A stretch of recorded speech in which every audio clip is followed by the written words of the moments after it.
Hello Kaiju fans, welcome back to the Kaiju World Order. My name is MM, and I have a little bit of a question for everybody here. What makes a kaiju a kaiju? And the things we're going to talk about here, are they kaiju or are they not? And when I say this, I don't mean the purest definition of kaiju as it is in Japan, where everything from Jason Voorhees to Godzilla is considered a kaiju, simply because the phrase means strange beast, and it is then broken down into Dai Kaiju for giant monsters and Kaijin for human-sized and humanoid creatures. I know it's fashionable to think Pacific Rim popularized the term, but Godzilla fans have been using the phrase kaiju in the community for decades before that, and there was often debate on what counted as a kaiju, and that is because, unlike the Japanese definition, the West kind of adopted kaiju as a cover-all term for giant monsters. So stuff from the West began to get incorporated, and so on and so forth. And now everybody agrees that there's like Godzilla, Gamera, Rodan, etc. Those are all kaiju, of course. But as more and more stuff and the line got blurred, some became a bit more purist-like, saying the country of origin plays a role, and only giant monsters from Japan count as true kaiju. It's a fair thought process. It's like the definition of anime versus animation. In the East, there's really not a distinguishment. They're all just anime, it's animation. But in the West, we call anime because it's just kind of weird to think of Dragon Ball Z being the same thing as Looney Tunes. It's a flawed thought process, but I understand it. The problem I have with it, though, is how are you going to argue that guys like Gorgo and Reptilicus and Pulgasari aren't kaiju because they don't come from Japan? What about the Pacific Rim monsters, who are called kaiju in verse because they literally adapted the term kaiju from the Godzilla fanbase? We were using that long before 2013. It's flawed, but I get it, and I understand how and why someone would still follow the tradition of it has to be Japanese. A strict line in the sand, sure, I don't really agree with it, but it's a line nonetheless. And this is where it then gets a little bit tricky for me, and it's always been that way, and I just figured this might be a fun little topic to talk about. So a few weeks ago, I was giving the Book of Boba Fett a rewatch. Sue me, I liked it. It's a fun show. And I really liked the Rancor. I liked the Rancor all the way back in Star Wars Return of the Jedi. I'm not a big Star Wars fan. I can't recite lore or anything like that. I just know the Rancors are pretty cool monsters, and they pop up in other media, and I've watched and read some things, but nothing to really dive into here. But anyway, did I forget how Kong-like the Rancor was in that show? Fights a giant spider-like mech droids, it climbs buildings, it roars a lot, it eats shit. It's all very kaiju-like. Especially if one has a looser definition of the kaiju. And it is a flawed logic, and yeah, I want to call something like the Rancor a kaiju. It's weird, but it doesn't really feel right either. It's like calling the Hunchback, whatever it was, a source from Jurassic World Dominion, a kaiju. Or the I-Rex. Are they kaiju? I don't know. They're big. They're fictional monsters that don't act anything like real dinosaurs. And that also kind of sounds a bit like Gorosaurus, who is no doubt a kaiju. So, if we count Gorosaurus as a kaiju, especially in King Kong Escapes, the D-Rex and the I-Rex would have to follow suit then. Right?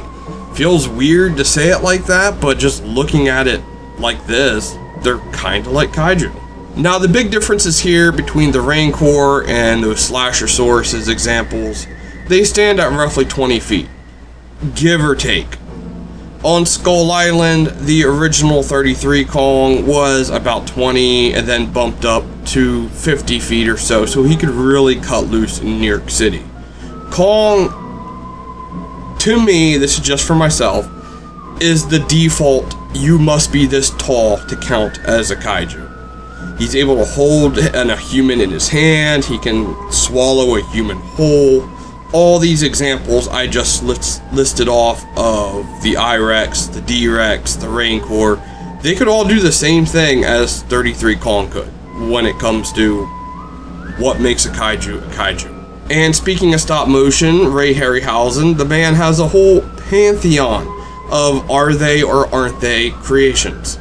Not just counting the obvious stuff like the Kraken from Clash of the Titans, but if one considers the giant octopus in King Kong vs. Godzilla, War of the Gargantuas, and the deleted scene of Frankenstein vs. Baragon as a kaiju, that would mean the Harryhausen octopus from It Came From Beneath the Sea has to count as a kaiju too.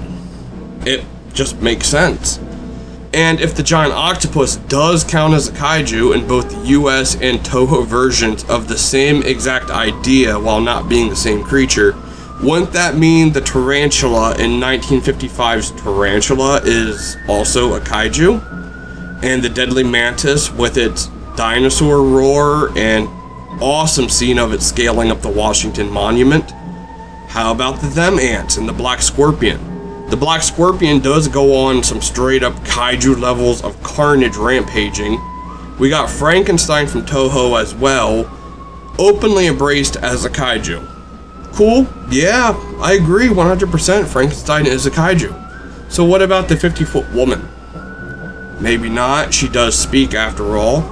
So the amazing colossal man, especially his look in the sequel when he loses his ability to communicate and reason, and has an exposed eye socket, that has to count if Toho Frankenstein counts.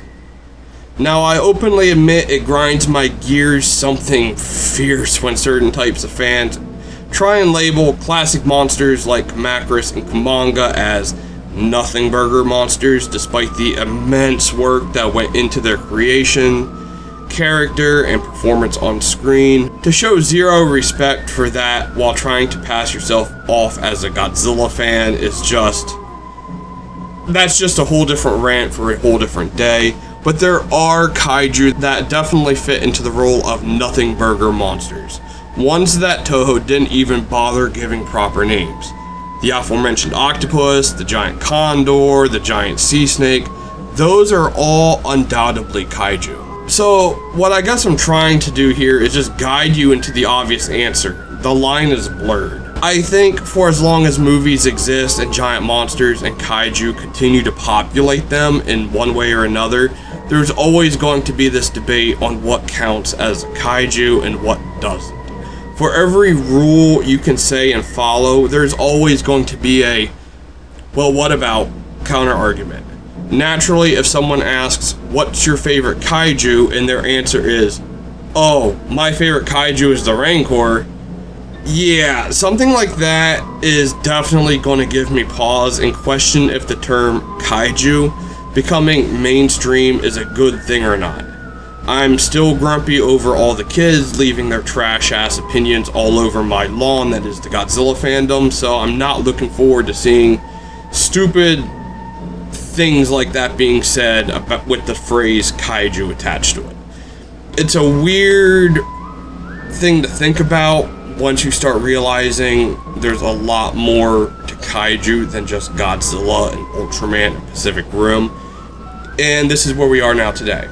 And if you disagree with anything I said here, you have any arguments, I'd love to hear them. I really want to hear some